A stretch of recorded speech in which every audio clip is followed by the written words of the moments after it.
Salut à tous, ici Pile de Contrebande, le média qui fait la lumière sur les auteurs auto-édités et micro-édités. Moi c'est Avorias et j'ai Solange avec moi. Salut tout le monde! Alors au programme aujourd'hui, est-ce que le marché du livre est devenu une machine à blockbuster? Et derrière ça, deux livres. Un ado bègue qui fuit sur l'île de Ré avec une guitare et un arbre généalogique occitan commencé pendant le confinement. Alors Soso, accroche-toi. En France, en 2025, les 50 premiers auteurs du pays pèsent à eux seuls 38% des exemplaires vendus. Alors qu'on sait mieux que personne, ici à Pile de Contrebande, la richesse qui existe juste à côté. C'est ce qu'on appelle le winner takes all. Le vainqueur rafle la mise et les autres se partagent les miettes. En 2013, Anita Elberse, professeure à Harvard, publie un essai qui s'appelle justement Blockbusters. Et sa thèse, elle est simple. La stratégie la plus rentable pour un éditeur, c'est de tout miser sur une poignée de titres taillés pour les foules. Dépenser plus pour vendre plus, jusqu'à ce que la dépense fabrique elle-même le succès. La fameuse prophétie auto-réalisatrice. Exactement. Et pour comprendre où ça mène, faut quitter la librairie 2 minutes, direction le multiplex. Parce que Hollywood, lui, a un mot pour ça depuis 20 ans, le tentpole. Le film Chapiteau, celui dont les recettes tiennent tout le studio debout, et voilà comment tu te retrouves avec des remakes à l'appel, du genre Partie 3, le retour de la résurrection. Eh bien le livre, il emprunte exactement le même sentier. Et pendant ce temps-là, l'auteur, lui, il crève à petit feu. Le rapport Racine, remis en 2020, a chiffré la misère sans phare. 3/4 des artistes-auteurs gagnent moins de 10 000 euros par an. Sur 100 000 auteurs de livres recensés en France, moins de 2 000 vivent uniquement de leur écriture. Sur le prix d'un livre, l'écrivain n'empoche même pas 10%. Et sa durée de vie en rayon, tu sais combien c'est? Vas-y. 3 à 4 mois en moyenne. Après quoi il est chassé par la fournée suivante. Ouais. Et cette concentration, tu la retrouves dans le secteur de l'édition lui-même. En France, 3 groupes tiennent le marché. Hachette, propriété de Vincent Bolloré, Editis, passé fin 2023 entre les mains du milliardaire tchèque Daniel Kretinsky, et Madrigal, beaucoup plus petit que les deux autres. Et c'est ce trio qui arbitre les avaloirs, qui concentre le marketing, qui décide qui sera poussé et qui restera au sous-sol. Bon, et l'auto-édition dans tout ça? Parce qu'on nous répète souvent que ça a rebattu les cartes. Et moi, j'ai déjà 2 exemples en tête, comme ça. Agnès Martin-Lugan, un roman à 89 centimes sur Kindle en 2012, 3 millions d'exemplaires aujourd'hui.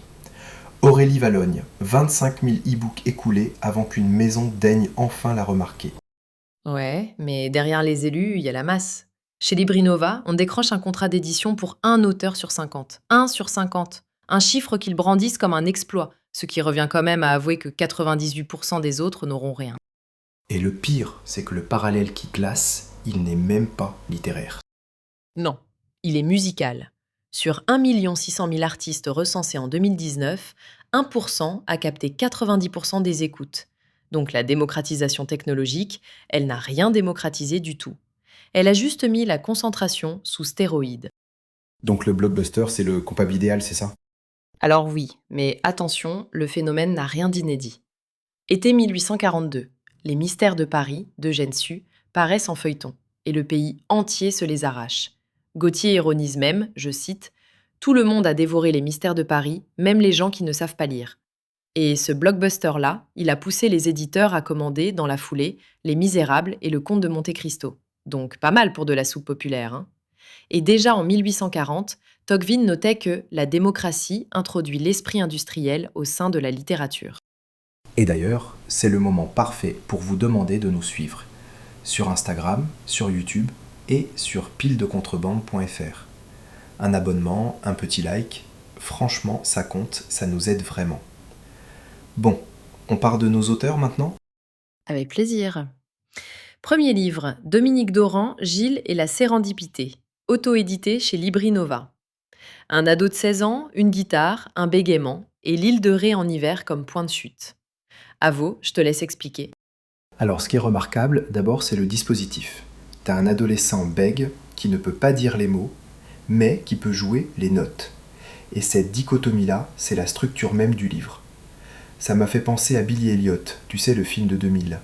Ce gamin du nord de l'Angleterre qui n'arrive pas à expliquer pourquoi il danse, mais qui danse quand même parce que son corps sait ce que sa bouche ne formulera jamais. Eh ben Gilles, il fonctionne pareil. Le bégaiement, c'est pas un détail pittoresque. Et il y a du vrai là-dedans, non? C'est pas de la fiction pure? Exactement, et c'est le détail qui change toute la lecture. Dominique Doran a sorti un album en 2021, Histoire de, enregistré avec son fils, Julien Bargnot. Donc la transmission père-fils, la musique comme lien entre les générations, tout ça, c'est dans le livre, enveloppé dans la pudeur du roman. Et c'est court, des chapitres brefs, ça se lit comme on écoute un album. Deuxième livre, Jean-Baptiste Roussouli, Fruit de la chance. Un premier roman, paru en octobre 2022. À la base, c'est un arbre généalogique commencé pendant le confinement. Et dedans, t'as un poilu écrivain, un déporté têtu, un rugbyman franc-maçon, une soubrette espagnole. Avo, comment tu entres dans ce livre, toi? Par le contexte, d'abord, parce qu'il est beau. Roussouli n'a pas écrit ce livre pour être publié. Il voulait juste laisser une trace à ses filles. Le confinement lui a donné le temps, les archives lui ont donné la matière, et puis quelque chose, dans le tas, s'est mis à déborder. Les souvenirs appellent les souvenirs, une lettre en réveille une autre. Et c'est souvent comme ça que naissent les bons livres, hein, par accident, par nécessité, presque jamais par ambition littéraire. Et le chapitre sur la déportation, justement. Il y a quelque chose de particulier là, non? Oui, alors pour ce chapitre, Roussouli est allé rencontrer Lucien Subreville, l'ami de son grand-père, René Serre, pour reconstituer 3 ans de camp de travail forcé à Blechhammer, en Pologne. Et le chapitre, il s'appelle « Ni héros, ni collabo ». Oh, il vaut le détour à lui seul, franchement. Et voilà, c'est tout pour aujourd'hui. Merci de nous avoir écoutés. On vous retrouve sur piledecontrebande.fr, sur Instagram et sur YouTube. La presse couvre 10% des livres publiés en France. Nous, on s'occupe des 90 autres. À très vite!